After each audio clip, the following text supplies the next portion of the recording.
ओम गंगणपतये नमो नमः। श्रीमद्भागवत महापुराण तीर्थ्य स्कंद अतः 12वां अध्याय 12 अध्याय सृष्टि का विचार भाग 2। विदुर जी ने पूछा, तपोधन विश्वेश्वर चिताव के स्वामी श्री ब्रह्मा जी ने जब अपने मुखों से इन वेद आदि को रचा, तब उन्होंने अपने किस मुख से कौन सी वस्तु उत्पन्न की, ये आप कृपा करके मुझे बतलाइए। श्री मैत्री जी ने कहा, विदुर जी, ब्रह्मा जी ने अपने पूर्व, दक्षिण, पश्चिम और उत्तर के मुख से क्रमशः ऋक्यु, यजु, साम और अथर्ववेद को रचा तथा इसमें क्रम शस्त्र होते का क्रम, इच्छा धुर्ज का क्रम, स्तुति स्तोम उद्घाता का क्रम और प्राश्चित ब्रह्मा का क्रम, इन चारों की रचना की।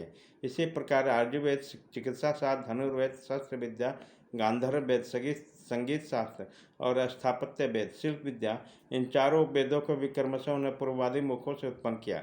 फिर सर्वदर्शी भगवान ब्रह्मा ने अपने चारों मुखों से इतिहास पुराण रूप 5वां वेद बनाया।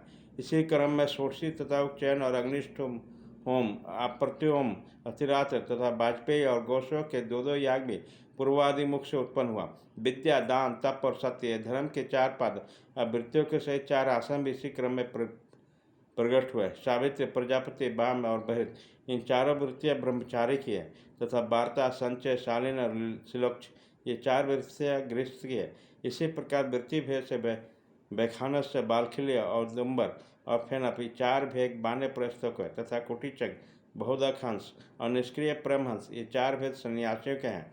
इसी क्रम में अनुष्य के त्रयी, वर्ता और दंड नीति, ये 4 विद्या और 4 विहत्या भी ब्रह्मा जी के 4 मुखों से उत्पन्न हुई और उनके हृदय का से ओंकार प्रकट हुआ। उनके रोमों से उष्णिक, त्वचा से गायत्री, मांस से त्रिष्टुप, स्नायु से अनुष्टुप, अस्थियों से जगती, मज्जा से पंक्ति और प्राणों में बाती छंद उत्पन्न हुआ। ऐसे उनका जीव स्पर्श बन, कौन आदि बन और देह स्वर बन, अकार आदि कहलाए।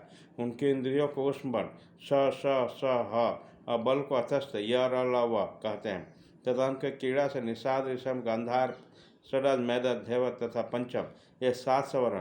हे तात, ब्रह्मा जी का शब्द ब्रह्म स्वरूप है। ये व्याखरी रूप से व्यक्त तथा ओंकार रूप से अव्यक्त है तथा उनसे परे जो सर्वत्र परिपूर्ण परम ब्रह्म है, वही अनेक प्रकार की शक्तियों से विकसित होकर इंद्र आदि रूपों में भास रहा है।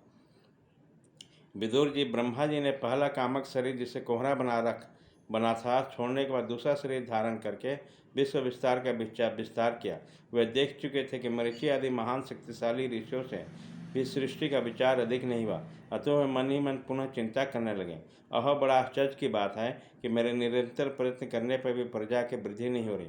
मालूम होता है कि इसमें देव में कुछ बिन डालना।